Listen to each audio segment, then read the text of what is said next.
Tant que les lions n'auront pas leurs historiens, les histoires de chasse tourneront toujours à la gloire du chasseur. 50 ans d'indépendance, on nous avait promis le bonheur et la prospérité.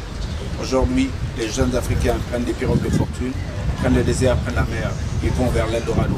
On nous avait promis le bonheur, et aujourd'hui on nous dit que l'Europe ne peut pas accueillir toute la misère du monde. Ça, c'est le point de vue du chasseur. À aucun moment on nous a demandé, et on a laissé le lion s'exprimer. Voici le point de vue du lion.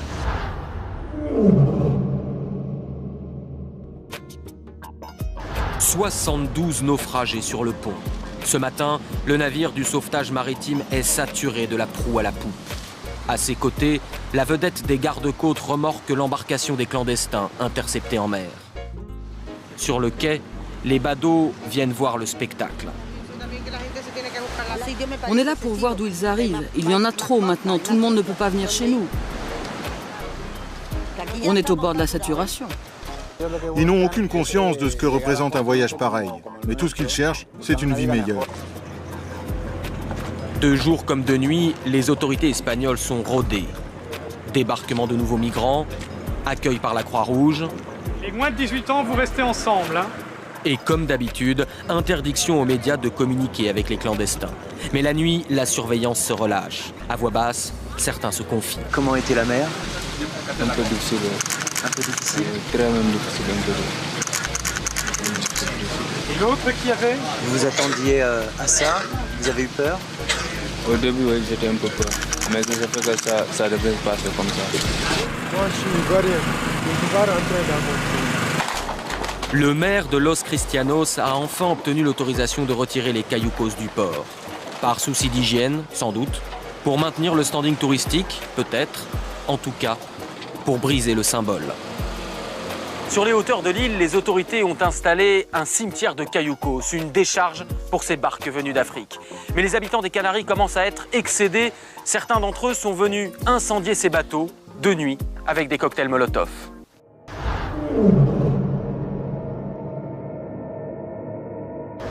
After the last war I fought in Liberia, some of my people was killed, you see. And at that time there was hunger, there was no food, no good education. La suite des guerres et puis la politique chez moi, ça ne va pas, donc c'est là, ça m'a poussé de quitter mon pays. Pourquoi vous restez pas chez vous là-bas, alors que chez nous ici, ça va pas? Well, all this migration is all basically because of success. Everybody want to be a big boy. Everybody want to ride on good cars. And to stop the intimidations, you know, Africa is a place where the rich get richer. If you don't have somebody who can stand for you, you can die for what they say, go to jail for no reason. This is Africa for you. Ce qui m'a amené à voyager, c'est un peu comme tout le monde, c'est la situation. Ma famille, nous ne sommes pas une famille riche, mais modeste, mais on peut manger quand même à sa faim dans ma maison. Seulement, on ne peut pas se permettre, par exemple, de payer de grandes études, de faire des trucs comme ça. Pour beaucoup, l'Europe, l'autre monde, c'est l'Eldorado. Ils fuient la dictature, ils fuient la misère, ils fuient tous les problèmes que peut connaître en certains coins l'Afrique, en s'imaginant qu'ils vont trouver autre chose. Ils cherchent à l'extérieur ce qu'ils ne peuvent pas obtenir dans leur propre pays. Lundi, les corps sans vie de 2 jeunes Guinéens ont été découverts dans le train d'atterrissage d'un avion de la Sabena qui venait de se poser à Bruxelles.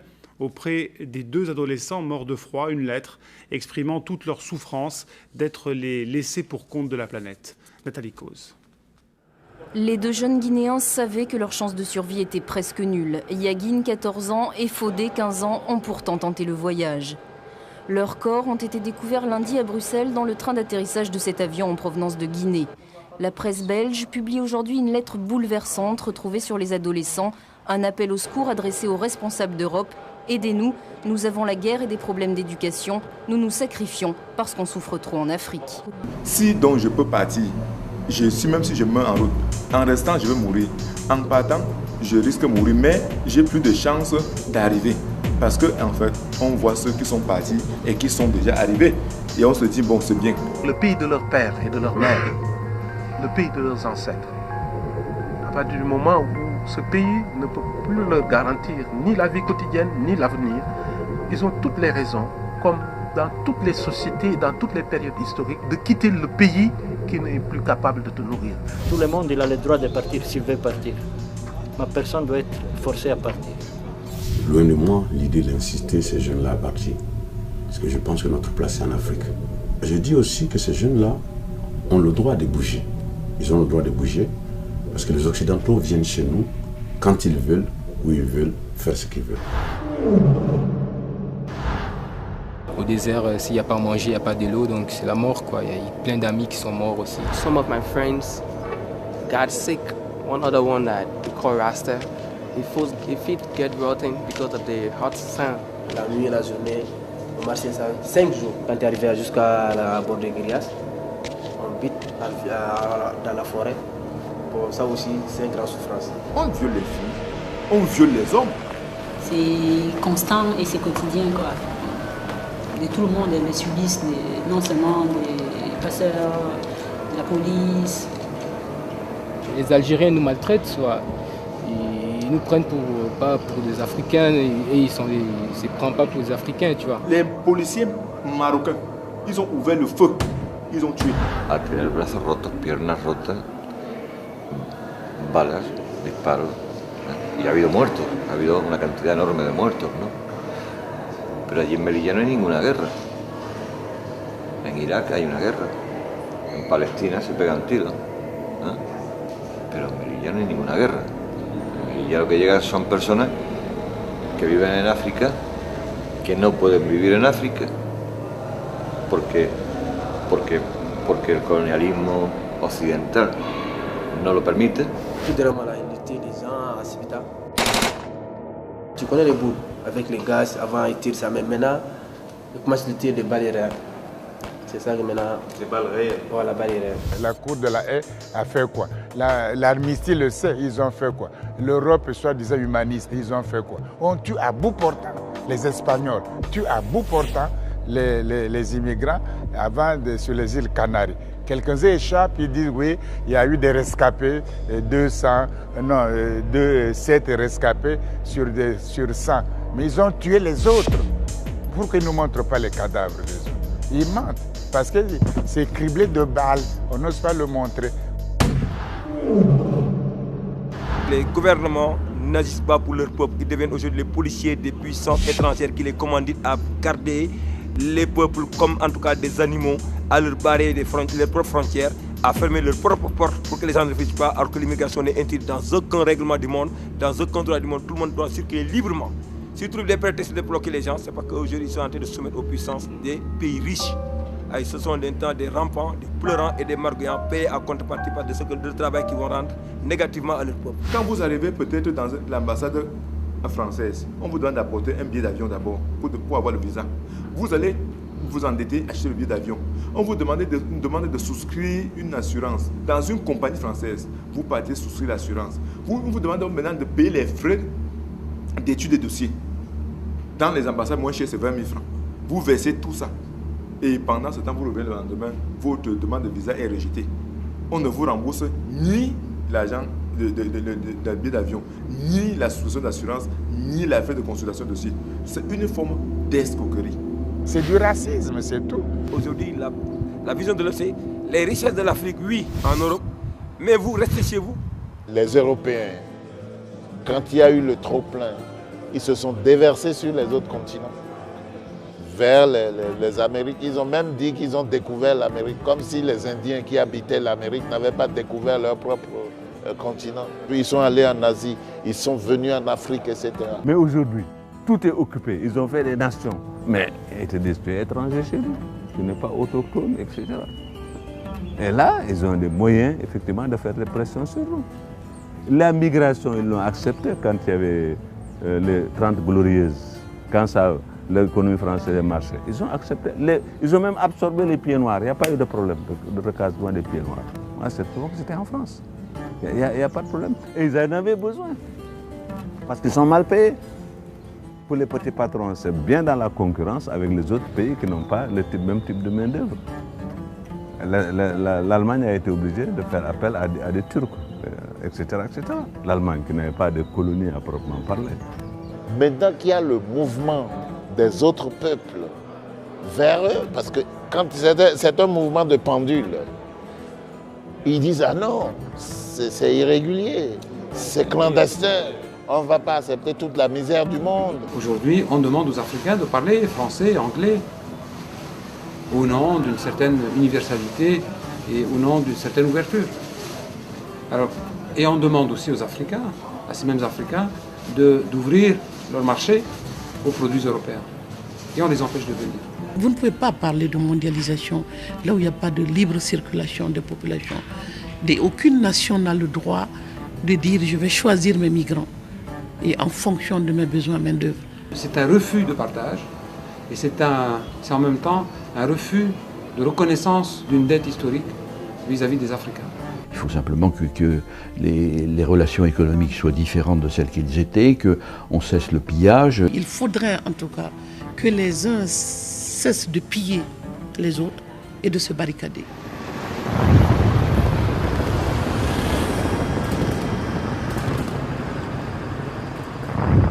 On soit congolais de la République démocratique du Congo, du Cameroun, de Sierra Leone, de Nigeria, tout ça, c'est la même souffrance.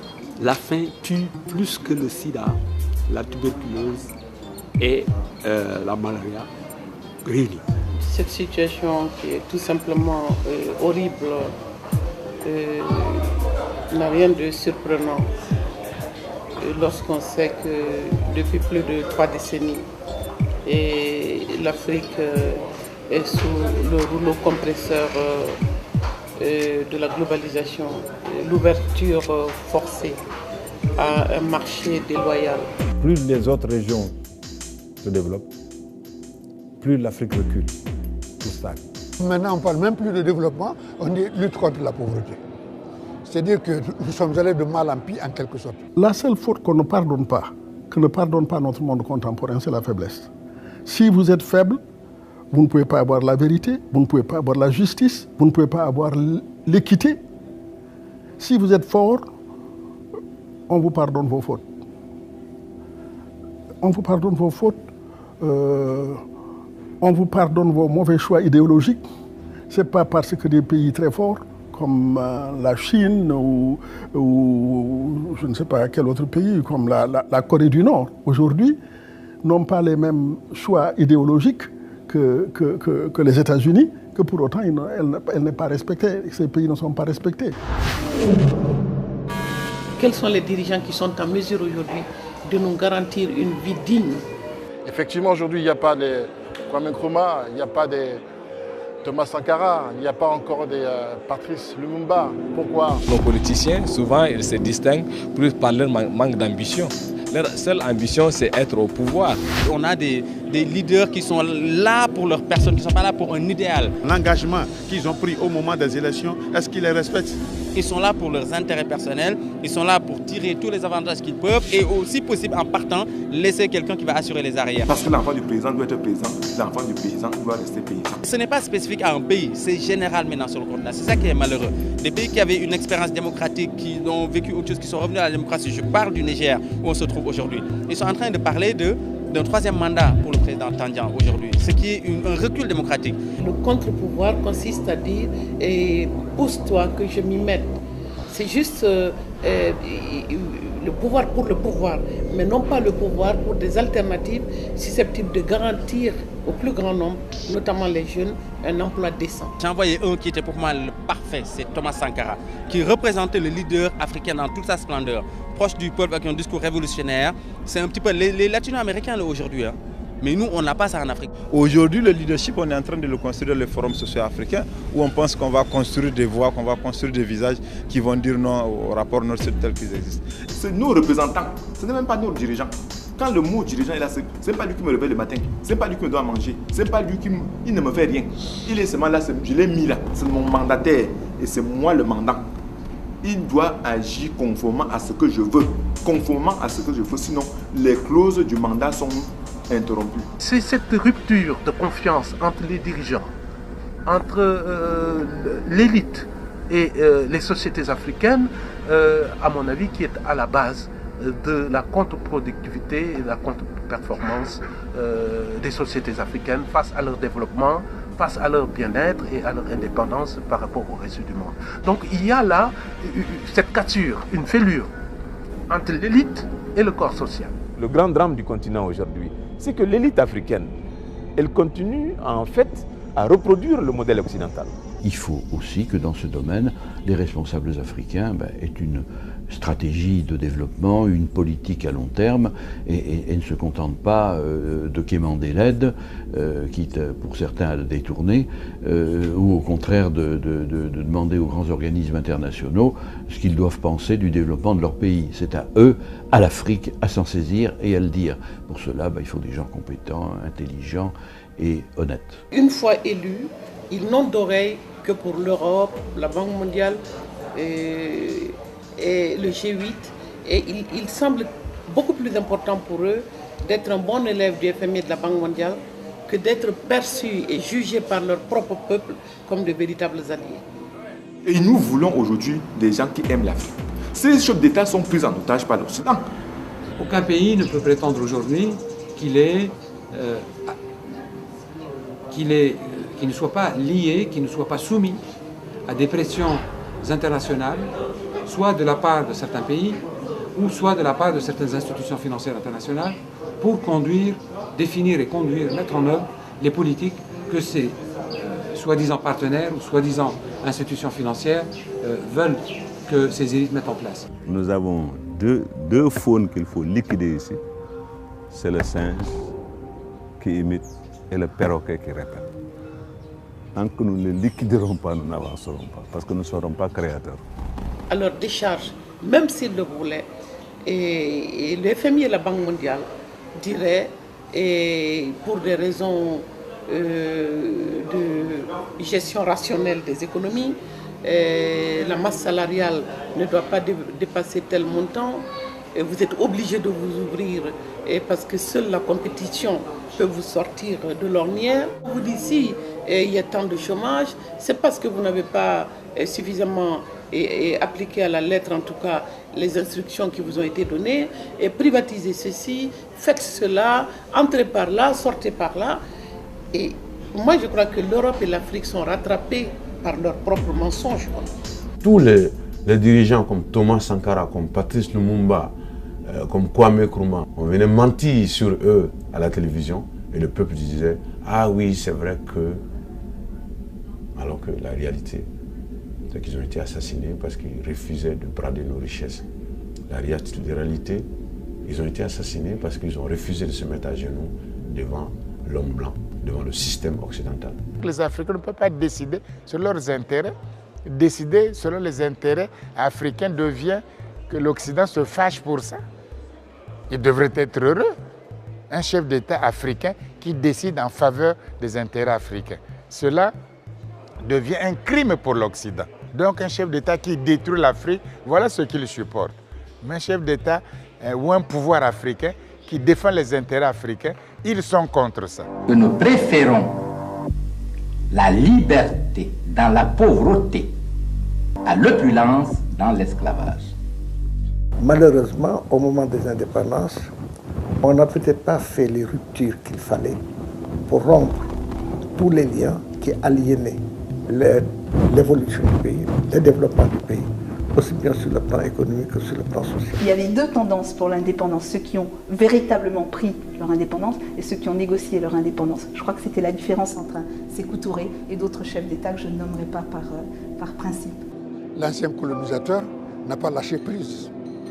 Le système colonial est fini, mais le néocolonialisme est venu, c'est-à-dire qu'on a recolonisé par les capitaux d'une autre manière. On n'est pas du tout indépendant. Vous pouvez prendre le miel de la France aujourd'hui, aller le vendre au Burkina Faso ou en Côte d'Ivoire. Et au moment des indépendances, ils ont signé des choses qui disent que voilà, nous, on ne peut pas venir vendre notre miel en France, on ne peut pas aller vendre notre miel aux États-Unis, etc. Le colon s'est retiré, l'expert est venu, l'aide internationale est venue. Par ce truchement, la recolonisation s'est faite, cette fois-ci sous le couvert des Africains eux-mêmes. Je crois qu'il ne faut pas oublier ce facteur-là. Hein. Le néocolonialisme, c'est quoi? C'est tenir le pays par l'économie à travers les Africains eux-mêmes. Il y en a qui demandent mais où se trouve l'impérialisme? L'impérialisme, regardez dans vos assiettes, quand vous mangez les grains de riz, de maïs, de mil importés, c'est ça l'impérialisme, n'allez pas plus loin. On n'est pas indépendant économiquement, on n'est pas indépendant culturellement, on n'est pas indépendant intellectuellement. Un Sénégalais qui doit se rendre au Kenya aujourd'hui va chercher son visa à l'ambassade de Grande-Bretagne au Sénégal. Et un Kenyan qui doit venir au Sénégal va chercher son visa à l'ambassade de France au Kenya. Pour moi, it doesn't make sense. Mais ce qui est encore plus scandaleux, c'est qu'il nous invite à croire en une démocratie qui se résume à l'organisation d'élections transparentes, point barre. Il n'y a pas de modèle démocratique et l'Europe n'est pas un modèle démocratique parce qu'un modèle démocratique qui serait calqué sur une histoire, sur des cultures, ne serait pas adapté. Vous avez le droit de choisir vos dirigeants, mais pas la politique économique qui devrait vous permettre de manger à votre faim, de travailler, de vivre dignement chez vous. L'indépendance ne se donne pas. Ça se prend, ça s'arrache, ça se paye en sang et en cadavre. L'Afrique est libre dans les textes, mais elle n'est pas libre ni dans sa tête, ni dans ses actions, ni dans ses relations avec les autres. Parce que quand on n'a pas la liberté de choix, on n'est pas vraiment libre. La liberté, c'est un tout. Si on n'a pas à la fois les attributs économiques, politiques, sociaux, culturels de la liberté, eh bien, on est amputé quelque part. Le centre d'intérêt des pays industrialisés est différent de nos centres d'intérêt, il faut le dire, il faut le reconnaître. Le général de Gaulle disait quelque chose qui est tout à fait vrai et qui s'est vérifié plusieurs fois depuis 1960. C'est-à-dire que les États n'ont pas d'amis, ils n'ont que des intérêts.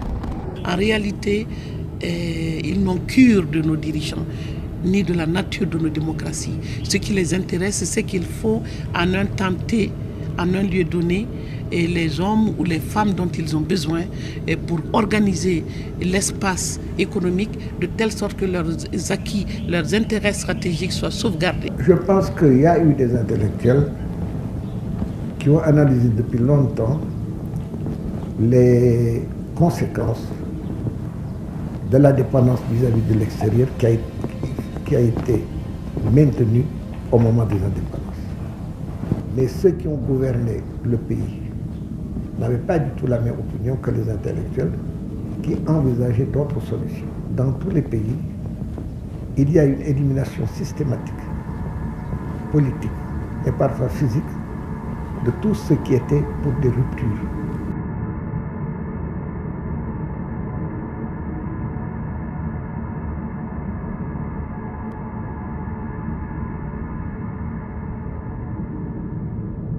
Le jour où on ne sera plus libéré, mais libre, je considérerais véritablement qu'on a continué l'histoire commencée par nos ancêtres, qu'on a pris cette indépendance et qu'on a respecté les rêves qu'ils avaient pour un avenir meilleur pour nos enfants. Nommez-moi, citez-moi un seul pays dans le monde que la Banque mondiale et le Fonds monétaire international ont sauvé de la misère, ont développé. Quel pays ? Ça a été un goulot d'étranglement. On a imposé aux pays africains des règles qui ont empêché le développement et qui ont créé des crises sociales terribles. Nous nous rendons parfaitement compte que ça doit changer et qu'au niveau mondial, des grands organismes comme la Banque mondiale et le FMI doivent être là pour essayer d'aider ces pays à se développer et pas les contraindre de suivre un modèle qui est inadapté. Quand on vous dit que pratiquement la moitié des Africains vivent avec l'équivalent de moins d'$1 par jour, après plus de 25 ans de programme d'enrichissement structurel, ça vous montre à quel degré ces institutions ont mené le continent africain au bord du gouffre. Le programme d'enrichissement structurel, qui a été un grand désastre. Ouais, parce que le FMI et la Banque mondiale le reconnaissent maintenant. Ils ont fait des dégâts énormes. Mais ils sont été logiques avec eux-mêmes. Ils étaient là pourquoi ? Pour mettre le pays en situation de rembourser la dette extérieure. Parce que la dette extérieure, elle est publique. Pour la rembourser, il faut beaucoup exporter pour pouvoir les devises qui vous permettent de rembourser la dette parce que vous l'avez contractée en devise. Donc, pour la rembourser en devise. Et aussi, ils ont fait de l'antisocial. C'est-à-dire, on va marchandiser des services sociaux. Les écoles, regardez les écoles privées. Hein? Les cliniques privées. Les chefs d'État africains et même les populations souvent qui sont de la plupart analphabètes pense que le FMI et la Banque mondiale, c'est important pour les pays africains. Vous avez vu, il y a beaucoup de gouvernements qui sont fiers d'exhiber les accords qu'ils signent avec la Banque mondiale et le FMI. Alors que c'est des prêts qu'on contracte à des conditions qui ne sont pas connues. Alors que nous contractons ces nouveaux prêts pour rembourser des dettes totalement improductives. Le Fonds monétaire avait dit, et la Banque mondiale avait dit à Senghor, nous ne pouvons plus continuer de vous prêter de l'argent ou de vous en donner. Et nous n'accepterons plus non plus que les membres de nos conseils d'administration français, américains, etc., vous donnent ou vous prêtent de l'argent si vous ne revoyez pas vos politiques à l'interne. Senghor avait accepté ça. Il ne pouvait pas faire autrement. On a commencé donc à changer nos politiques. Politique agricole, politique industrielle, politique de santé, politique d'éducation, pour nous conformer aux lettres de politique de développement suggérées ou même imposées par la Banque et le Fonds monétaire. La Banque mondiale et le Fonds monétaire sont venus nous dire ce que Senghor a fait, c'était bien, mais ce n'est pas suffisant. Il faut maintenant que vous ayez de véritables politiques d'ajustement structurel qui rendaient les conditionnalités encore plus rigoureuses que celles qui avaient été imposées pour le programme de redressement économique et financier. Nous disons par exemple qu'il n'était pas normal que l'essentiel des ressources financières tirées des impôts soit consacré pour payer des fonctionnaires. Et qu'il fallait au contraire réduire la masse salariale. Ceux qui touchent la masse salariale la plus importante, c'est les forces de l'ordre, l'armée, la police, la gendarmerie. Vous ne pourrez convaincre aucun chef d'État de réduire ça. Donc après ça, viennent ensuite les enseignants, instituteurs, professeurs. Si vous nous dites de ne plus recruter des instituteurs et des professeurs, vous allez à l'encontre du point de vue que vous partagez avec nous, que le développement, c'est d'abord l'éducation et la formation. On a eu beau leur dire ça pendant 2 ou 3 ans, pour opposer à chacune des règles de conditionnalité qu'ils voulaient nous imposer, des arguments qui sont inspirés par nos propres réalités. Nous avons eu pendant près d'1 an ou 2 discuté avec eux. À un moment donné, nous avons dû accepter, parce que si nous n'acceptions pas qu'on nous prête de l'argent ou qu'on nous en donne, nous risquions d'être étouffés. Pour cette raison, nous avons convenu d'un plan d'ajustement structurel, une première période. Je voudrais que notre conférence adopte la nécessité de dire clairement que nous ne pouvons pas payer la dette. Non pas dans un esprit belliqueux, belliciste. Ceci pour éviter que nous n'allions individuellement nous faire assassiner. Si le Burkina Faso tout seul refuse de payer la dette, je ne serai pas là à la prochaine conférence. Par contre, avec le soutien de tous, dont j'ai besoin, avec le soutien de tous, nous pourrons faire la paix chez nous. Le but de l'endettement, c'est en principe de s'endetter sur des projets productifs qui peuvent ensuite vous donner des revenus vous permettant de rembourser. Mais tous les projets que nous financions n'étaient pas des projets productifs, parce qu'il fallait aussi, il y avait des dépenses de souveraineté, il y avait des dépenses concernant l'éducation, concernant la santé, qui ne permettent pas d'avoir tout de suite des revenus. Nous n'avions plus qu'une chose à faire, payer les dettes et ne plus assurer des investissements pour faire avancer notre pays. Il y a même des pays qui ensuite ne pouvaient plus payer les dettes parce que s'ils payaient les dettes, ils ne pouvaient plus assurer le fonctionnement normal de l'État. Les conditions dans lesquelles on a contracté les dettes n'étaient pas des conditions acceptables pour l'Afrique. C'est de considérer que la dette n'a servi qu'à amplifier le processus de pauvreté dans nos pays. C'est de considérer que si on continue à payer, on ne peut pas espérer financer le développement ou le progrès de nos sociétés. Le Niger est à lui seul l'exemple que la dette ne produit pas le progrès, ne produit pas le bonheur. En 1975, la dette du Niger était de 27 milliards. En l'an 2000, elle était à plus de 1000 milliards. Donc en 25 ans, elle a été multipliée par 40.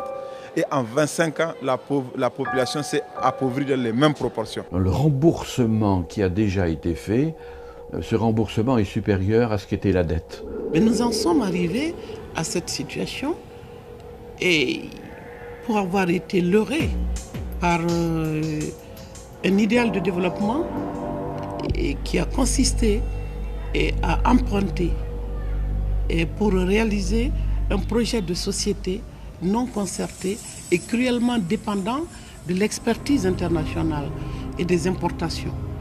Donc les prêteurs qui, dans le contexte des années 70, qui était une situation marquée par, disons, au niveau des banques, par une situation de surliquidité, qui devaient prêter, qui voulaient prêter, qui faisaient justement le tour des États et pour que nous puissions emprunter.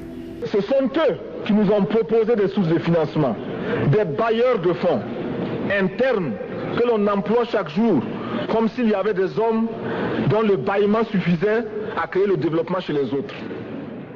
Donc on pouvait nous vendre à la fois les idées et les capitaux nécessaires et avec des taux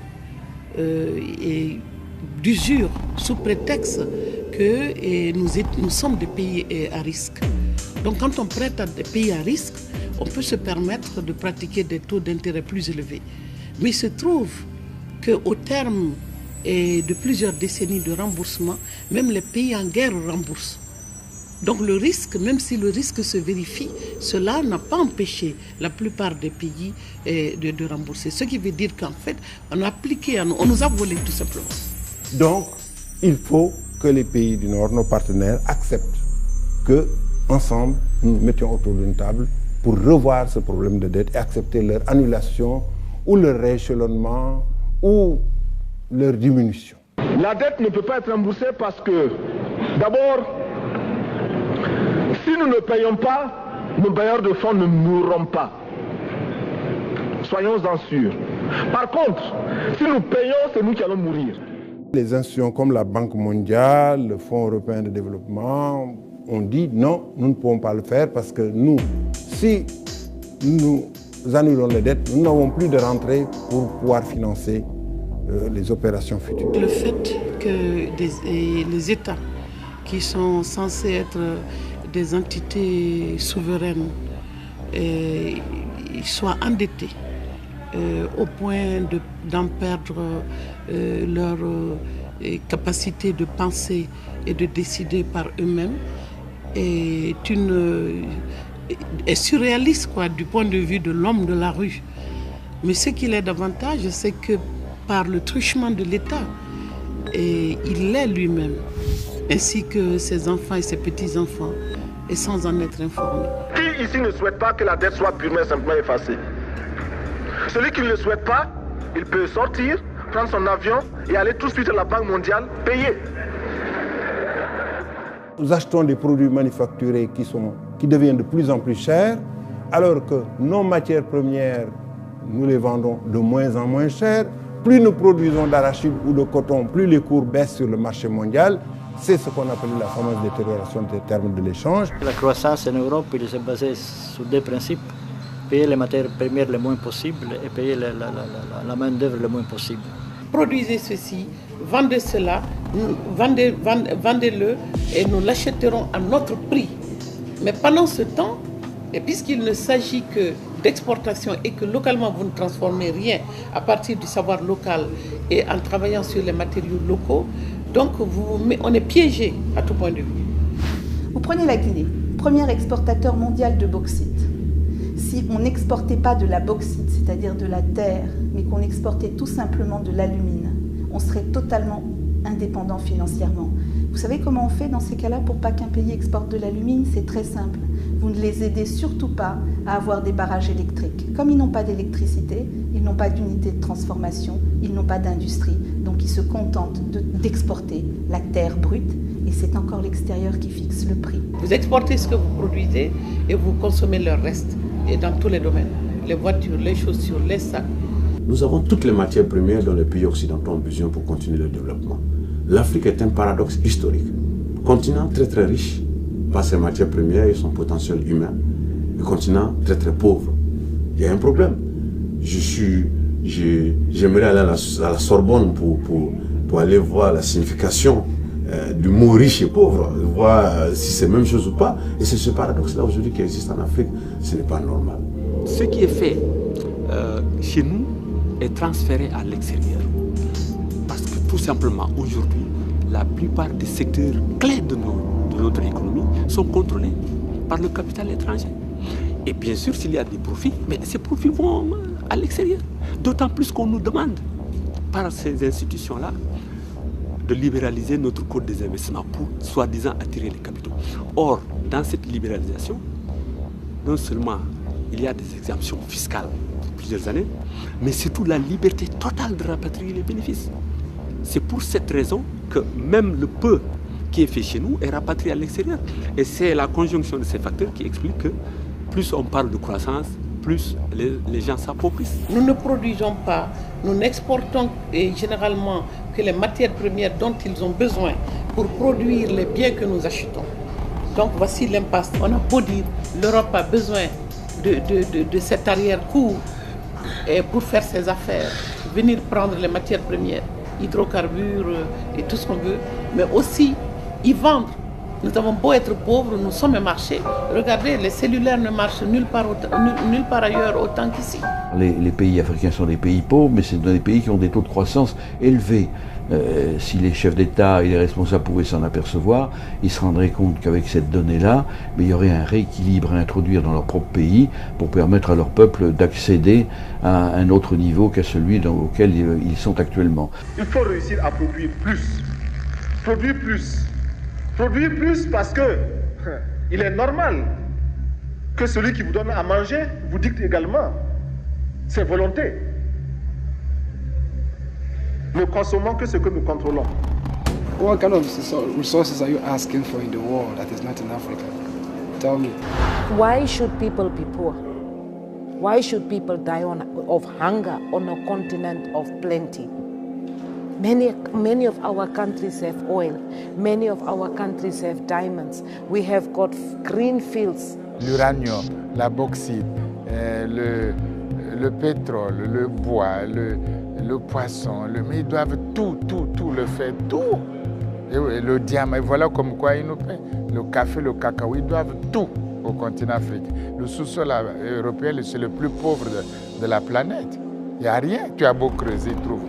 Il n'y a rien. Nous vivons des économies de prélèvement et durant toutes ces années, hélas, il n'y a eu aucune politique de vision durable de cette gestion de la ressource naturelle.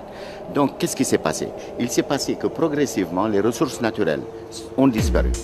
Le bois a disparu, les forêts ont reculé, installant ainsi le désert. Je peux donner quelques exemples. En 1950, on délivrait les permis d'exploiter le charbon à Sébikotane, à 50 km de Dakar. Aujourd'hui, 56 ans après, on délivre ces mêmes permis à Kounkané, 730 km de Dakar. Cette non-gestion de la ressource a fait un effondrement, une catastrophe écologique. Il y a eu des moments où il fallait faire au moins quelques 200 mètres avec une pirogue à pagaie et revenir avec du produit. Aujourd'hui, il faut prendre au moins 50 000 francs d'essence pour aller faire une pièce de jour et revenir. La ressource, elle est renouvelable, mais elle n'est pas inépuisable.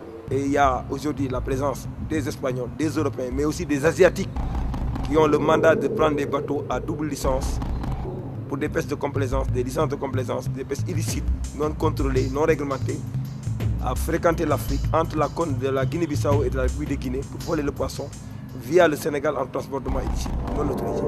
Sur les plages, on constate une concurrence déloyale parce que tout le poisson est destiné à l'exportation. Même la sécurité alimentaire locale n'est pas assurée. Ils se développent parce qu'ils prennent nos poissons, les poissons à l'océan Atlantique, ils polluent les côtes avec le pétrole, ils prennent tous nos ports, ils exploitent nos forêts, ils prennent tout l'uranium, ils prennent tout le pétrole, ils nous donnent des miettes. Quand ils veulent plus d'arachide, ils disent que l'arachide du Sénégal donne le cancer, et parce qu'ils ont le tournesol maintenant. Voyez-vous. Mais quand ils n'avaient pas le tournesol, ils faisaient l'arachide dans le Sénégal. Dans la région d'Arlit, ici nous sommes au Niger, il y a depuis 40 ans une société française qui s'appelait la Cogema et qui aujourd'hui s'appelle Areva, qui prend le minerai d'uranium, qui l'extrait et qui l'emmène directement en Europe pour sa transformation et son utilisation dans les centrales nucléaires françaises. C'est ça qui assure les 85% de la production d'électricité française. En quoi ça concerne les populations africaines? C'est que les gens qui vivent dans la région d'Arlit, ils n'ont jamais vu la couleur de cet argent. C'est pourtant plusieurs centaines de milliers de tonnes de minerais d'uranium qui ont été puisés et simplement une toute petite partie a bénéficié à l'État nigérien. ce faible État nigérien. Et aujourd'hui, dans le cadre de la renégociation des accords, avec l'arrivée de nouveaux acteurs comme la Chine, on peut penser que ça va être une nouvelle chance pour les peuples africains de se libérer. Mais malheureusement, ce n'est pas le cas parce que justement ce système france-africain a affaibli les capacités des États à résister, à s'imposer et à faire vivre une vraie souveraineté. Hier, la France était dans tel ou tel pays d'Afrique pour soit maintenir un chef, un dirigeant, un rotelier, soit pour débarquer d'une caravelle, un autre que l'on emportait avec soi. Aujourd'hui encore, la France procède ainsi. Écoutez, la France-Afrique, c'était toute l'histoire des pays africains après l'indépendance, indépendance la plupart du temps octroyée, sauf ceux qui l'ont prise par les armes, ce qui est le cas de l'Algérie, ou d'autres qui ont dit non, ce qui est le cas de la Guinée, mais bon, le destin de la Guinée après était un destin malheureusement dictatorial, et finalement les relations franco-africaines ont été des relations paternalistes d'une part, d'autre part des relations qui mettaient sous la dépendance de l'ancien colonisateur les pays africains, et puis des relations, je dirais, incestueuses de pays qui se disaient pays amis, pays frères, pays familiaux. On voit les chefs d'État français parlant de mon grand frère, on voit Giscard embrassant Bokassa, on voit d'autres chefs d'État avoir des relations, je dirais, beaucoup trop proches avec les chefs d'État. Et puis, nous avons vu un certain nombre d'individus se disant proches des chefs d'État français et allant en Afrique faire et défaire des gouvernements, et puis des chefs d'État africains demandant qu'on change le ministre de la coopération parce qu'il ne leur plaisait pas. C'est ça la France-Afrique, plus tous les réseaux financiers qui ont lieu au moment de certaines élections présidentielles en France, et puis je dirais des prévarications de part et d'autre. Il est partout mais invisible. Homme de l'ombre, il sait se fondre dans les cérémonies officielles. Il est pourtant bien là. Il savait tisser sa toile, Focard et sa réputation de prince des réseaux. Tout ça, c'est pas du tout mon affaire et c'est pas ce que j'ai fait. Mais je reconnais que les relations que je me suis créées avec des commerçants européens, avec des industriels en Afrique, avec des Africains de toutes catégories, et par la suite des chefs d'État africains, constituent un réseau, mais je n'appelle pas ça un réseau. Le ton est donné. Houphouët, Senghor, Bokassa, toute l'Afrique francophone a défilé dans son bureau. Certains, comme le président guinéen Sékou Touré, l'accuseront même d'être un comploteur, un faiseur de coups d'État.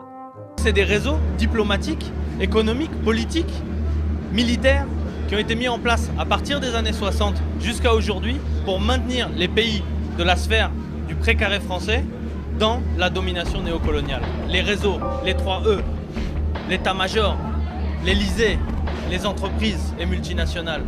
C'est ça le cœur de la France-Afrique, c'est des réseaux diplomatico-militaires et c'est ça qui fait qu'aujourd'hui c'est toujours la domination. Quand vous avez des bases militaires des pays étrangers, vous croyez que vous pouvez faire une politique autonome par rapport à ce pays, alors que vos soldats sont des soldats qui sont destinés à réprimer les populations, mais pas à défendre le territoire.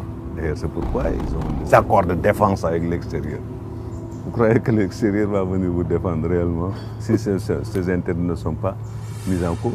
Ou si vous-même vous mettez ça en cause, vous risquez d'avoir la fréquentation d'un nombre d'huissiers bottés et guetterés. Aujourd'hui, il y a encore des liens forts, des accords de coopération qui pour certains sont toujours secrets, qui permettent à des bases françaises d'être implantées sur le continent africain. Il y en a encore 5 aujourd'hui, en 2008, novembre 2008 quand je parle, il y a 5 bases françaises avec des coûts faramineux et avec une violation de la souveraineté de ces États qui se disent ou qui sont dits indépendants. Pour ce qui concerne l'ensemble français, en tout cas, les anciennes colonies françaises, ces accords de défense étaient destinés principalement à protéger, à sauvegarder les intérêts français sur les territoires de leurs anciennes colonies. Principalement. Et accessoirement, de protéger les nouveaux dirigeants les protéger pour les maintenir au pouvoir.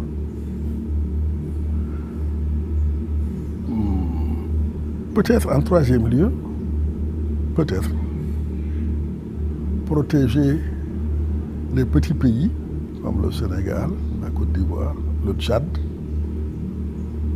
contre d'autres pays africains plus forts, protéger éventuellement le Tchad contre la Libye, je ne sais pas, etc., etc. Voilà les choses qui justifiaient, entre guillemets, l'implantation des bases françaises dans les anciennes colonies de la France. La France-Afrique, c'est un système qui est mis en place pour faire et défaire la classe dirigeante africaine, pour continuer à piller les richesses du continent africain comme on le faisait sur l'esclavage, pendant l'esclavage et la colonisation. Et donc c'est ça la France-Afrique, il va falloir que ça s'arrête. Ça doit s'arrêter parce que c'est trop flagrant.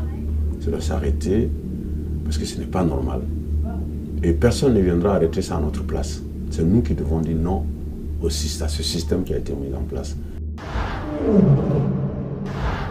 Le CFA, c'est une autre forme de colonisation, à mon sens. C'est la monnaie des colonies françaises d'Afrique. Cette monnaie, comme je l'ai dit, elle est coloniale.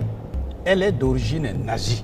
C'est-à-dire quand les nazis occupaient la France, ils avaient inventé une monnaie coloniale qui leur permettait justement de dévaliser, de faire travailler gratuitement les Français et tous les pays occupés. On a changé l'appellation, ça ne s'appelle plus colonie d'Afrique, mais ça s'appelle communauté financière africaine. On change simplement, mais on n'a même pas la délicatesse, à mon sens, de changer la formulation et le label. C'est une technique élaborée pour mettre au pas les dirigeants africains, non seulement d'aujourd'hui, mais ceux de demain, puisque c'est la France qui détient le coffre-fort. Ça veut dire qu'un chef d'État qui ne veut pas marcher selon les injonctions de la France, et bien tout simplement on bloque ses devises, son argent. C'est garder une autre forme de colonisation, celle de l'argent et celle de l'économie. Ça veut dire que vos biens restent les biens d'autrui, votre monnaie reste la leur, donc vous êtes absolument non souverain. La souveraineté d'un État commence par l'indépendance financière de cet État. Donc ça n'a rien à voir avec une monnaie pour créer une indépendance ou développer une indépendance. À partir du moment où les Africains ne maîtrisent pas le franc CFA, ils ne maîtrisent pas leur banque centrale, ils ne maîtrisent pas leur banque commerciale, ils ne maîtrisent pas tous les circuits financiers.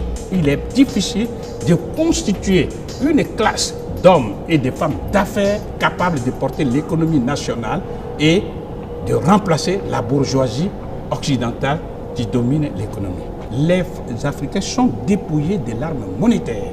Ils ne peuvent pas manipuler à leur propre guise le taux de change. Et ils sont accolés à l'euro. Donc quand l'euro s'envole, le franc CFA est surévalué. Or, quand une monnaie est surévaluée, ça veut dire que les produits exportés africains deviennent trop chers, donc on dit qu'ils ne sont pas compétitifs. Du coup, ils accusent des déficits commerciaux et par la suite, les déficits de la balance des paiements. Il est clair, à mon sens, qu'avoir réussi à avoir quasiment 80% des pays de la zone colonisée introduite dans la zone CFA, c'était une forme de colonisation maintenue pour le coton, pour le café, pour le cacao, pour l'or, etc., etc. En 1994, c'est la France, comme dit Edouard Balladur, le Premier ministre, c'est la France qui a décidé la dévaluation du franc CFA. Question essentielle. Mais pourquoi la France a pu se permettre de dévaluer le franc CFA? La réponse scientifique et objective, c'est que le franc CFA est une propriété à part entière de la France. Et pourquoi ils vont dévaluer le franc CFA? Parce que pour eux, il est tout à fait normal qu'ils achètent à vil prix les matières premières africaines, condition sine qua non pour qu'ils puissent reconstruire tous les pays pauvres de l'Europe de l'Est qui intègrent l'Europe occidentale. La France dit simplement aux Africains, vous nègres, ignorants que vous êtes, je vous dis, vendez dans le monde entier tout ce que vous voulez. Vous avez des yens, des dollars. Et bien, si vous les avez, toutes les monnaies de ce qu'on appelle les devises, apportez-moi ça.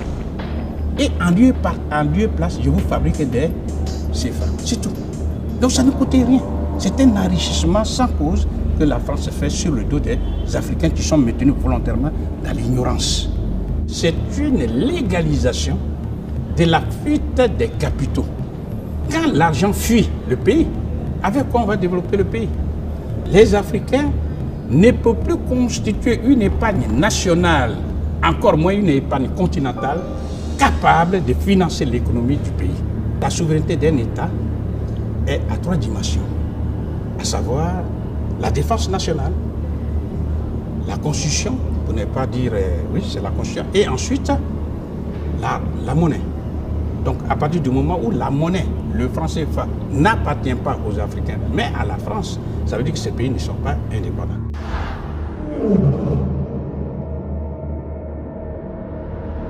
Le drame de l'Afrique, c'est que l'homme africain n'est pas assez entré dans l'histoire. Ce que je conteste, c'est qu'il n'ait pas donné la raison pour laquelle l'Afrique n'est pas assez entrée dans l'histoire. C'est que c'est le colonialisme qui l'a empêché et qui l'a aliéné. Et je me réjouis qu'il sorte de cet état de malheur, la colonisation qui a empêché l'Afrique d'évoluer au rythme des nations européennes. Les Blancs nous ont appris que l'Afrique, c'était la barbarie. Voilà. C'est ça qu'il fallait oublier. Bon, oui, on va repartir, on va faire le nègre nouveau. Le nègre nouveau avec un petit cœur bleu, blanc, rouge. C'est ça qu'il voulait faire. Bon, oui. Ça s'appelle l'aliénation culturelle. À partir du 19e siècle, quand la colonisation est devenue territoriale, c'est-à-dire qu'il ne s'agissait plus simplement d'exporter des hommes et des femmes volés à l'Afrique vers des plantations américaines, mais de venir s'installer sur le sol africain pour faire en sorte qu'on puisse exploiter cette force de travail sur place. À ce moment-là, effectivement, il y a eu, disons, un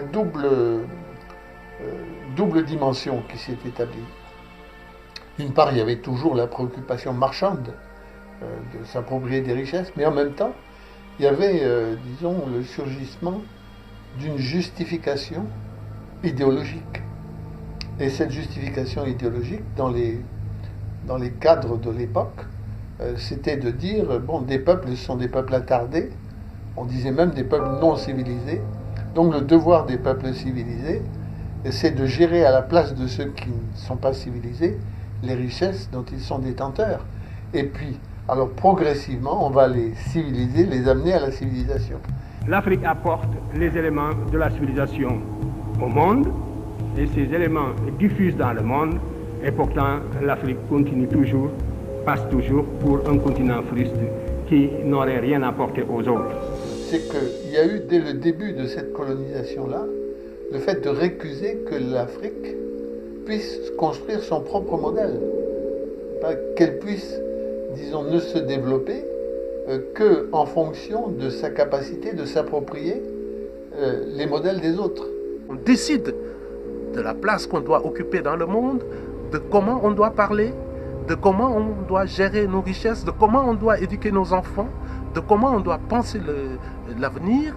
À partir de ce moment, ça pose un problème fondamental et que Frantz Fanon résume de façon magnifique et pertinente.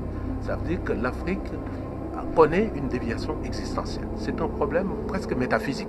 Vous serez libre le jour où vous allez vous identifier à votre maître, vous allez devenir comme votre maître. Vous n'aurez de liberté par la suite que d'être ce que vous n'avez pas été jusque-là. Il faut descendre cette image-là. Il faut briser cette image dans nos mentalités. C'est un homme, Barthélemy Boganda disait, Zokwezo, un homme voit un homme, c'est tout. Un homme est un homme, voit un homme, Zokwezo. Il n'y a pas d'inférieur, il n'y a pas de supérieur.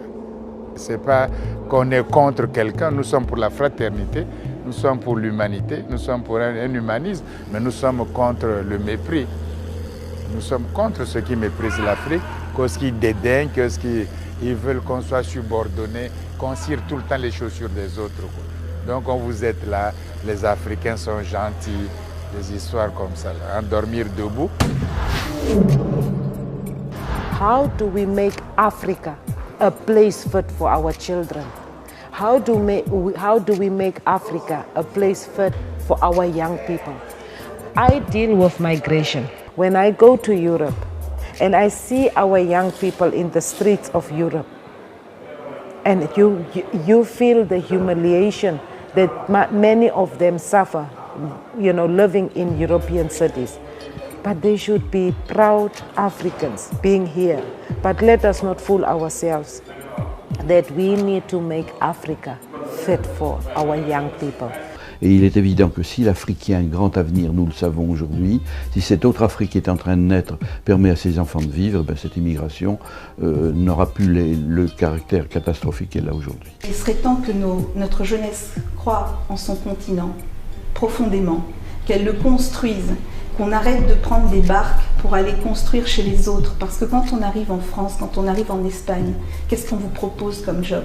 Ramasser les oranges, vous avez bac+4 dans la poche? Balayer les rues, être femme de chambre? Vous ne pensez pas que tout ça, vous pourriez le faire chez vous et faire beaucoup plus en construisant l'avenir de votre continent? L'issue n'est pas dans le départ, que l'issue n'est pas dans la violence armée, mais que dans la construction d'une nouvelle vision et la défiance, défier ceux qui sont au pouvoir, qui aspirent au pouvoir, et à travers les bonnes questions. Ne pas se laisser acheter, ne pas se vendre.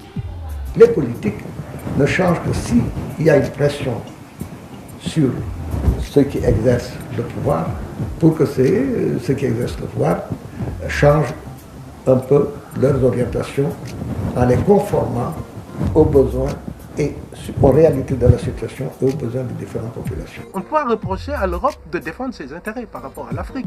C'est aux Africains eux-mêmes de s'organiser. De faire en sorte qu'aujourd'hui, que les intérêts africains soient défendus. Quand vous allez au Sénégal, vous voyez des responsables turcs, vous voyez iraniens. Je prends volontairement ces exemples-là, à côté des Indiens et des Chinois, et qui passent des accords avec le Sénégal. Quand je dis le Sénégal, c'est avec tous les pays africains. Alors la France a toujours son rôle à jouer, bien évidemment. Encore faut-il qu'elle comprenne qu'elle a des intérêts à défendre, mais que les Africains ont aussi des intérêts à défendre. Mais il faut que les Africains soient en mesure d'analyser leurs problèmes et regarder en face leurs partenaires calmement, droit dans les yeux et droit dans leurs bottes pour leur dire voilà, nous sommes arrivés là, à cette croisée de chemin, voilà nos intérêts. Nos intérêts, c'est ça. Ils ne vont pas nécessairement dans le même sens que le vôtre. On n'a vu aucun pays dans le monde ne s'est développé avec la sueur des autres peuples. Aucun pays ne s'est développé avec les aides. Ça n'existe pas. C'est par ton propre sueur, ton propre effort qu'on se développe. Quel que soit le tort des autres, quelle que soit la responsabilité, la main des autres dans nos affaires, c'est à nous de trouver au sein de nos sociétés les ressources, la force nécessaire pour changer les choses. Ils doivent aussi revendiquer leurs droits, ils doivent manifester. Parfois, ils le manifestent avec des grèves en brûlant des villes, en réclamant. Toute action est bonne. Hein. Pour que les jeunes agissent, que les femmes agissent pour le changement, il faut qu'ils aient conscience que leur action peut aboutir réellement à quelque chose de positif. Ce qui me frappe le plus, c'est une sorte de fatalité semble s'installer chez certains. C'est comme ça ne peut pas changer, mais tout peut changer.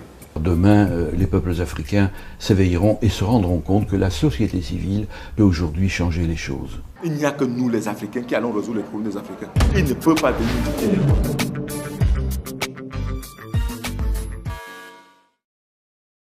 Il faut aussi revoir, à mon avis, le contenu de l'enseignement, à la fois au niveau du primaire, au niveau du secondaire, mais aussi de l'université. Je pense que la production de la société, des sociétés africaines, telle qu'elle se fait, aujourd'hui correspond plus aux besoins des pays industrialisés et occidentaux qu'aux pays africains. Nous avons des demandes, nous avons des spécificités, nous avons un corpus de besoins. Et nous devons former nos enfants pour qu'ils soient aptes à prendre en charge ces besoins. Un jeune Sénégalais ne doit pas être formé de la même manière qu'un jeune Français ou un jeune Américain. Un Américain, on le forme non pas pour qu'il soit performant en France, mais qu'il soit d'abord performant chez lui. La formation de la jeunesse africaine est cruciale, c'est crucial.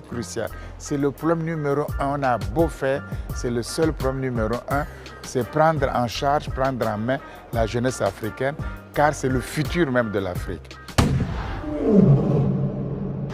Vous êtes là avec la publicité Levi's. Faites la publicité de Levi's. Bon, c'est bien. Je vois le blue jean, le jean avec c'est bien cousu là, Levi's. C'est bien. Mais ça c'est américain, vous voyez même c'est marqué en bas San Francisco. C'est écrit San Francisco.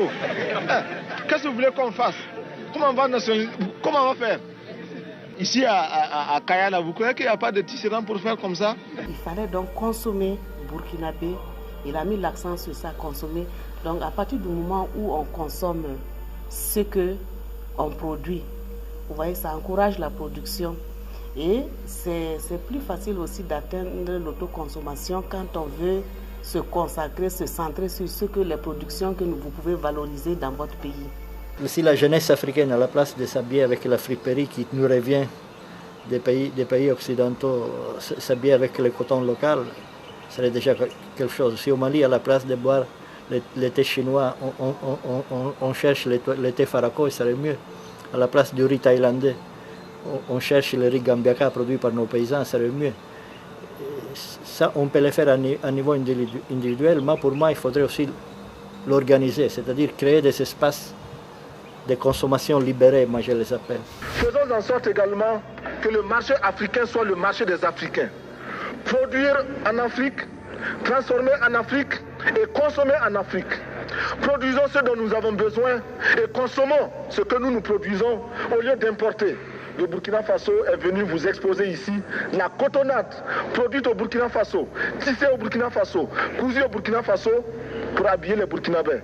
Ma délégation et moi-même, nous sommes habillés par nos tisserands, nos paysans. Il n'y a pas un seul fil qui vienne de l'Europe ou de l'Amérique. Il faut trouver les moyens d'accrocher l'Afrique au wagon de la mondialisation, mais d'une mondialisation réussie, équitable et juste pour tout le monde. Une mondialisation qui soit respectueuse des différences, des diversités, des cultures, des religions, des ethnies, des races, mais qui soit également porteuse de justice et d'équité.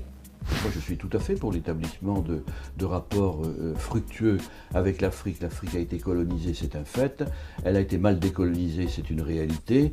Il faudrait qu'aujourd'hui, on ait des rapports qui soient des rapports d'égalité et que chacun y trouve son intérêt. Des dynamiques de coopération peuvent se mettre en place, mais qui ne devraient jamais hypothéquer l'unité du continent. Il faut faire la barrière nette entre l'Occident et l'Afrique. On doit couper court avec l'Occident. On ne pourra jamais, au grand jamais, se développer avec l'Occident. Jamais, c'est impossible. Ils sont très agressifs, ils vendent les armes. Les enfants des présidents vendent les armes. Jean-Christophe Mitterrand, il vend les armes. Les Pasqua, ils ont des procès, les Angola Gate. Les intellectuels comme les Jacques Attali sont impliqués. Le directeur de la Banque mondiale, il vient faire des leçons, Paul Wolvis, mais il paie ses maîtresses avec l'argent de la Banque mondiale. Le fonds Troscan, la même chose aussi, avec des petites Suédoises. Mais ces gens vous apportent quoi finalement? Quand j'entends des Africains dire je suis libéral, je me fends la pub. Je dis c'est pas possible. Un faible qui joue au fort. Parce que c'est un discours qui est pour les Amériques, les pays forts. Parce que dans la concurrence, qu'est-ce que l'emporte? C'est le plus fort. Or, la concurrence aboutit à quoi? Au monopole, parce qu'on liquide tous les faibles et maintenant, monsieur reste, ça devient un monopole. Les classes dirigeantes africaines modernes se sont surtout distinguées durant les dernières années de la colonisation et les premières années de l'indépendance par leur appartenance à des idéologies qui n'avaient rien d'africain. Ils ne ont même pas pensé à les adapter au contexte africain. Donc, il faut que ce soit des leaders qui croient dans l'Afrique et dans ses valeurs. Il faut que les élites africaines, dans ce sens-là, donnent l'exemple. Donnent l'exemple de l'austérité, donnent l'exemple de la bonne gestion et donnent l'exemple de la justice. dans notre pays, il est interdit aux ministres de voyager par avion dans les classes premières. Ils doivent voyager en classe économique. Nous avons supprimé les voitures de luxe et nous avons pris de toutes petites voitures pour nos ministres, lesquelles voitures sont économiques et permettent au peuple de récupérer les sommes ainsi économisées pour faire des dispensaires pour aider d'autres populations. Vous savez, le Burkina n'est pas un pays riche. Et donc, pourquoi dépenser l'argent de l'État dans des voitures qui n'ont une Mercedes? Qu'est-ce que ça veut dire? Alors que bon, le problème de la voiture, c'est un moyen de locomotion. Alors donc, autant prendre les voitures qui sont moins chères. Et c'est comme ça que, bon, à l'époque, ils avaient des petites voitures qui coûtaient en tout cas moins cher que les Mercedes. Et cela ne n'empêche pas, parce que ce n'est pas la voiture qui fait le travail, c'est la personne qui fait le travail. Et si ça peut aussi économiser, faire économiser l'État et tout ça, que cet argent pouvait être utilisé, parce qu'il y avait beaucoup de choses à faire. Et il y a peu d'argent. Et donc, si l'État peut faire peut économiser pour réaliser des projets pour l'intérêt du peuple, je pense que c'était ça. C'était vraiment l'objectif, c'était de réduire beaucoup les dépenses de l'État et pouvoir réaliser au profit du peuple. There is a new African in the world, ready to fight his own battle and show that after all, the black man is capable of managing his own affairs. This decade is the decade of African independence. Forward then to independence now. Tomorrow, the United States of Africa. Si par miracle, dans un an d'ici, en 2010, l'Afrique décidait de s'unir, de créer un gouvernement fédéral qui gérerait l'économie, les ressources, la diplomatie, la sécurité du continent de façon commune, du jour au lendemain, dès 2010, l'Afrique passerait au premier plan des pays du monde. Le jour où les 54 États africains décideront de comprendre que diviser pour mieux régner, ça les dessert, et qu'ils décident de s'unir pour une grande réflexion commune, ne serait-ce que l'acceptation de cette capacité que pourrait être pour leur économie l'unité de leurs ressources naturelles, avec une vision commune, ils auraient peut-être l'impression de comprendre ce que Sankara disait, tout simplement, quand il disait, il y a 20 ans, eh bien, il faut consommer local, il faut produire local, manger local, s'habiller local. Eh bien sûr, si on réussit ça, déjà, on n'est plus dépendant. Notre sol, notre sous-sol sont riches. Nous avons suffisamment de bras et nous avons un marché immense, très vaste, du nord au sud, de l'est à l'ouest. Nous avons suffisamment de capacités intellectuelles pour créer, ou tout au moins prendre la technologie et la science partout où nous pourrons les trouver. Mais il y a une sorte de frilosité, une sorte d'accrochage à une souveraineté qui ne conduit à nulle chose, qui ne conduit à n'aboutir à rien. Alors que nous devrions avoir une vision réellement africaine des problèmes. Jusqu'à présent, vous voyez des camions de transport qui sont obligés dans la zone de l'UEMOA, qui sont obligés de s'arrêter à des barrages multiples entre nos différents pays. C'est-à-dire, voilà la différence entre la théorie qui est dans les textes et la réalité de nos comportements de tous les jours. Mais nous traînons derrière nous un peu les casseroles du temps colonial. L'anglophone est anglais, le francophone est français. Il faut dépasser un peu ce clivage qui n'est pas de chez nous. Il y aura toujours des retardataires, pour une raison ou pour une autre, qui ne pourront pas être présents au rendez-vous. Donc dans ces cas-là, il faut partir avec ceux qui sont prêts. Cela demande une volonté politique absolument extraordinaire, mais aussi une alliance, une solidarité tout aussi extraordinaire entre les États. Parce que le Nord ne les laissera pas faire. C'est la seule façon pour l'Afrique de pouvoir se défendre sur le plan international. C'est la seule façon pour l'Afrique de survivre même, je dirais. Donc l'intégration africaine, c'est absolument une nécessité vitale pour nous. l'Afrique est un continent où seul il ne peut rien faire. Au Niger, on est un pays, on n'a pas la mer. On a uniquement une rivière. Alors qu'aujourd'hui, si l'unité africaine se fait réellement, on peut en profiter de la mer, du désert, des oasis d'autres pays. L'unité africaine est une valeur qui peut donner au continent africain de grandir. On est riche, on est intelligent, on est beau, on a des valeurs culturelles superbes. C'est très important qu'aujourd'hui qu'on se donne la main pour qu'aujourd'hui les guerres, les rébellions, ces coups d'État existent encore sur le continent africain. C'est pour ça qu'avoir un président pour l'unité africaine, des ministres pour l'unité africaine, pour en donner cette chance d'exister et de ne plus y avoir de coup d'État. When we go to the UN, when we go to the international platforms, and when 53 countries speak in one voice, it makes a huge difference. People take Africa seriously. But if leaders go individually and talk, they have no voice. But once they stand together and they can speak in one voice, it makes a difference. Ceux qui sont en quête de ressources pétrolières s'adresseraient à une entité au lieu de s'adresser à 53 ou 54 entités. Ceux qui sont à la recherche d'uranium, à Reval, chez les Français ou les autres, au lieu de s'adresser à des petits pays, s'adresseraient à des interlocuteurs de poids. On nous ferait la cour plutôt que de nous dénigrer comme on le fait aujourd'hui. J'ai toujours été convaincu que l'Afrique n'est pas démunie, elle est désunie. C'est la vérité du continent africain.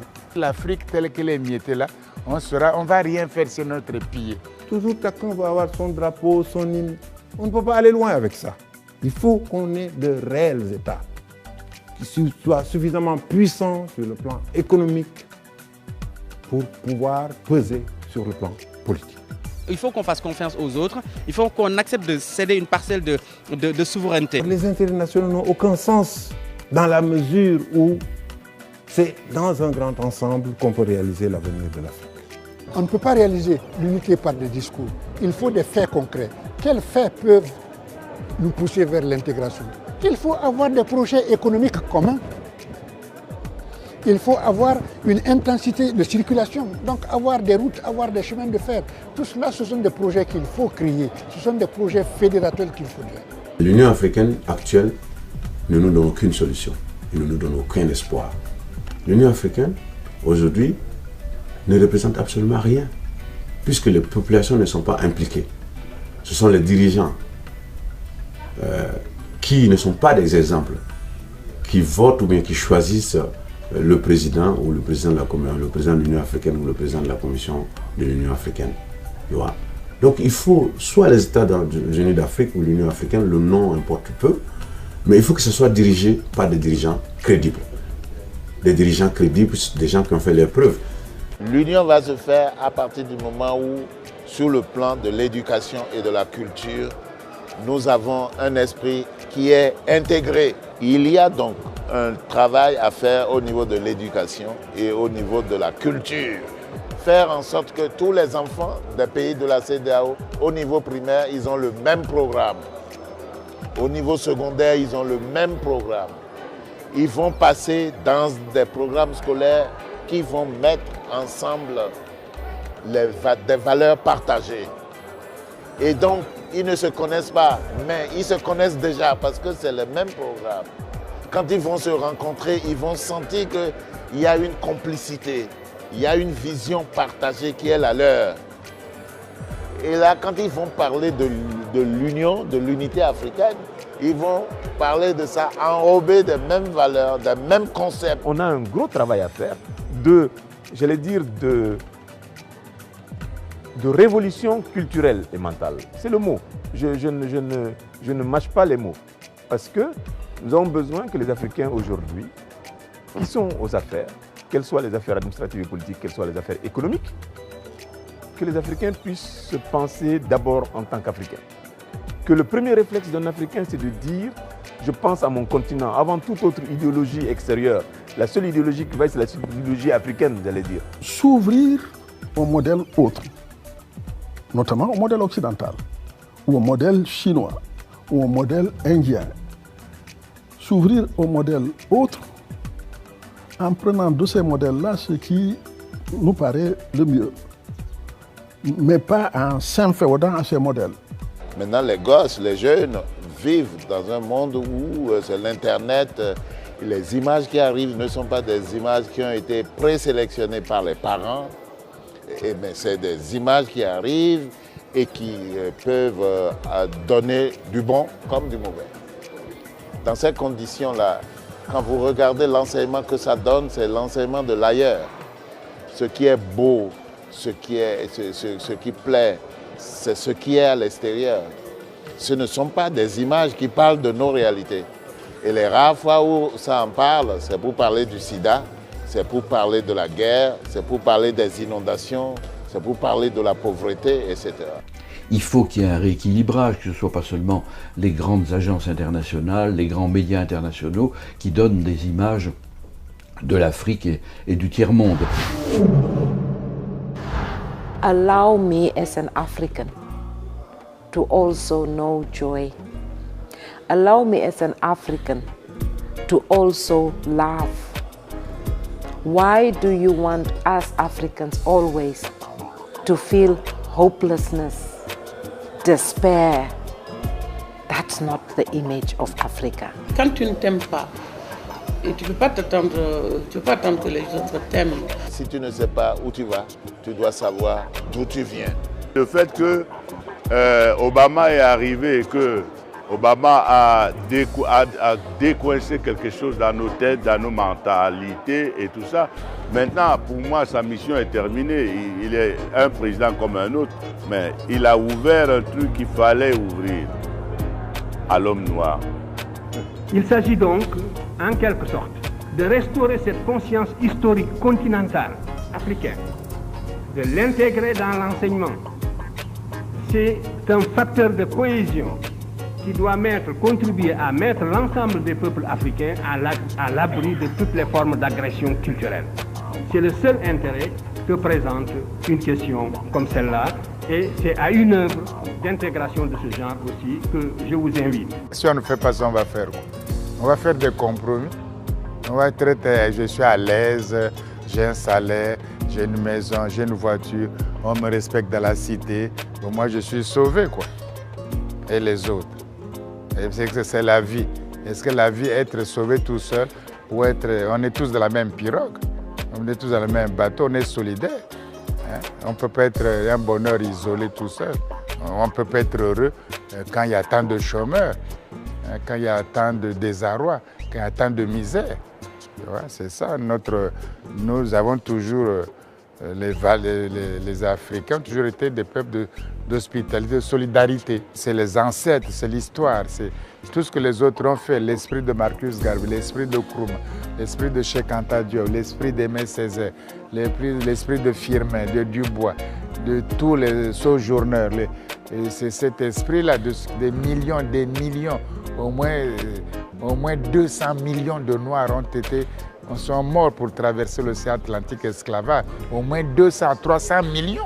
Ils mentent en disant que 5 millions, 11 millions. C'est 200, 300 millions que l'Occident a mis dans l'esclavage. C'est comme ça qu'il faut faire. Donc, voilà pourquoi il y a cette énergie, parce qu'il y a toute une histoire. Ce n'est pas qu'on est contre quelqu'un. Nous sommes pour la fraternité, nous sommes pour l'humanité, nous sommes pour un humanisme, mais nous sommes contre le mépris. Il n'y a pas d'inférieur, il n'y a pas de supérieur. Mais l'Occident ne veut pas l'attendre. Il veut toujours quelques noirs qu'on sauve, un noir propre. Tu vois, il peut parler à l'académie. Tu vois, il est bien, celui-là. Les autres sont des méchants. Ils sont anti-français ou anti-blancs. Des choses comme ça, quoi. Tu vois, ils montrent ça. Et puis ils disent que oui, ce nègre-là, les autres sont violents, extrêmement violents. Et ça, c'est les mauvais nègres, quoi. D'autres sont doux, sourient. C'est des histoires. La jeunesse ne doit pas perdre courage. Il y a l'espoir. Il faut réfléchir et puis changer la donne radicalement, c'est tout. C'est ça le problème. C'est nous ne voulons plus qu'on nous baisse. So many times I ask myself a question: when will a black man find peace in the world? And where will that peace be? If you do not identify with this continent, you do not have an identity. You need to be an African in order to be proud of this continent. So I would really want youth, use your potential. Use whatever avenues that you have to promote the image of Africa. But I know that someday, sometime, the darkness will be overshadowed by light, and Africa definitely will have peace. Mais je voudrais simplement dire que nous devons accepter de vivre africain. C'est la seule façon de vivre libre et de vivre digne. Je vous remercie, Monsieur le Président. La patrie ou la mort, nous vaincrons.